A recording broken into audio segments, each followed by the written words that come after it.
It was the smell that got them first. When the officers stepped into the house that night, it wasn't blood or smoke that made them hesitate.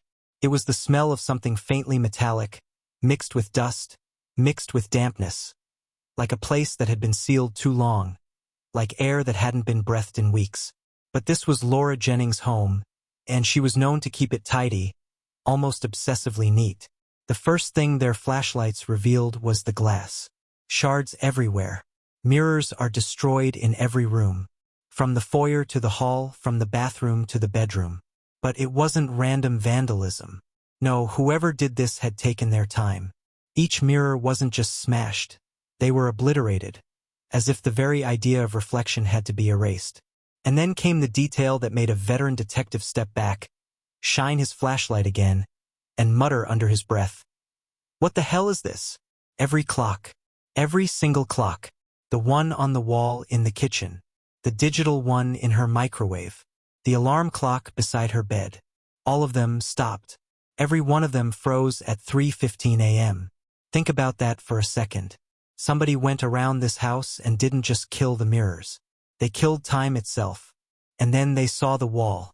It was gouged deep, carved almost angrily, but with a terrifying precision. 3 words that seemed to almost bleed from the plaster. That was when the officers' flashlights found her.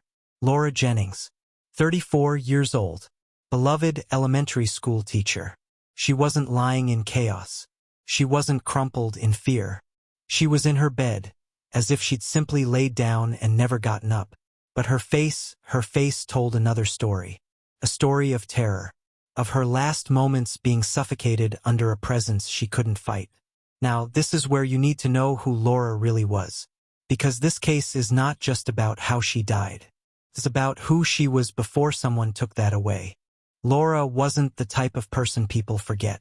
She was soft-spoken but strong in spirit. The kind of teacher who slipped lunch money into kids' backpacks without telling anyone. She wasn't married. She didn't have children. But she mothered every child who came into her classroom. Friends said she'd always dreamed of one day opening a small daycare or after-school program. But in the weeks leading up to her death, something changed in Laura's life. It started with the little things. Flickering lights.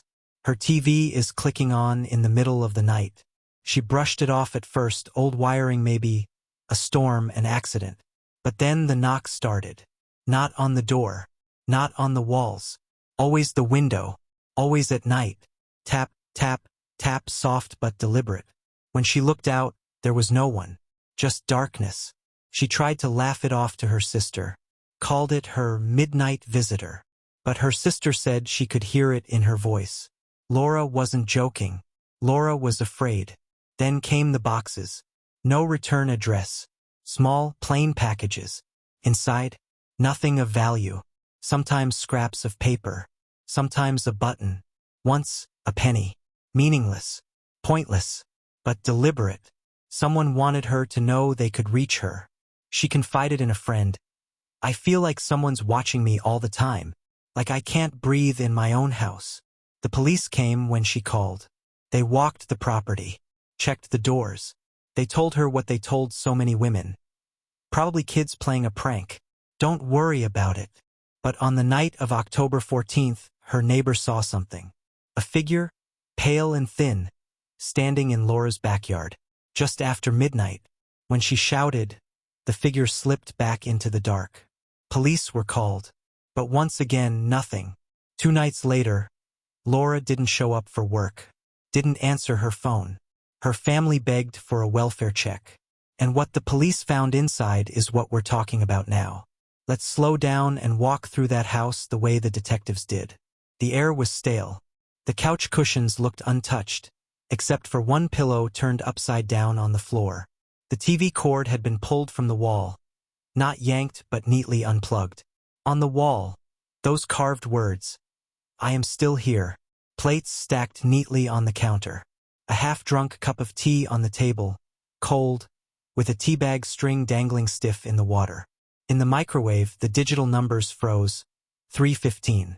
A chair pushed slightly back, as if someone had been sitting watching. The hallway. Every mirror is gone. Shards sparkling like ice on the carpet. Footprints in the glass? None. Whoever moved through here was careful.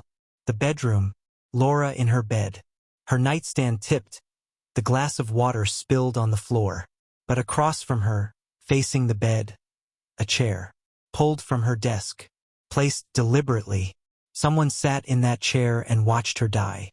And here's the detail that detectives couldn't shake. Her window was unlocked.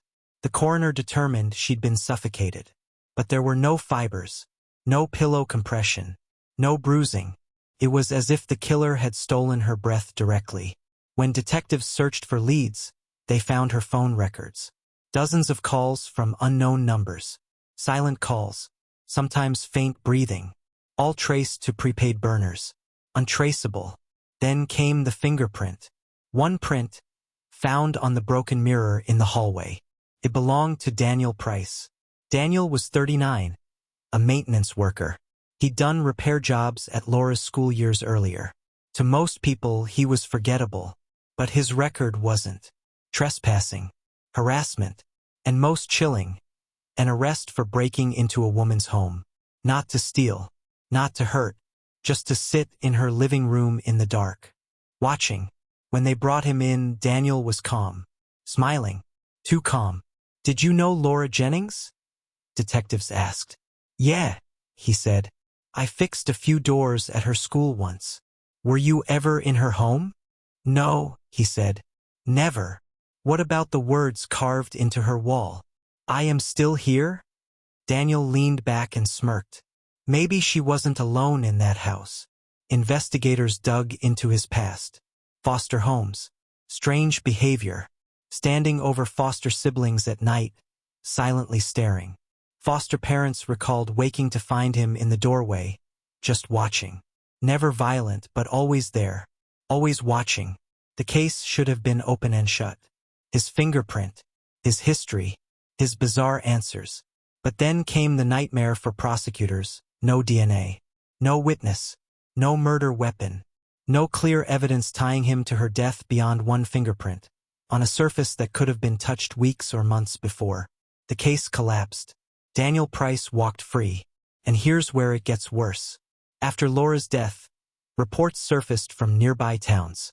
Women getting anonymous packages, hearing knocks at night, receiving silent phone calls, and in two chilling cases, messages carved into walls. The family was shattered. Her sister told reporters. She told people she didn't feel safe. Nobody listened. Now she's gone. The town of Willow Creek changed forever. Families installed cameras. Neighbors double-locked their doors. The sound of a knock at night became a nightmare. And the detectives? Some still talk about the house, about how their equipment flickered that night, about how one officer swore he heard whispering in the hallway, about how, when they left, the air outside never felt so good, because inside something had been wrong. So here's the haunting question I leave you with tonight. Was Daniel Price the man who killed Laura Jennings, a predator who slipped through the cracks of justice? Or is there still someone out there, moving silently through towns, reminding us all with three terrifying words? I am still here? What do you think? Was Daniel guilty? Or is there a far darker truth behind Laura's death? Let me know in the comments below. And if this story pulls you in, don't forget to like this video, subscribe to the channel, and click the bell so you never miss the next mystery. Because next time, the case might be even stranger.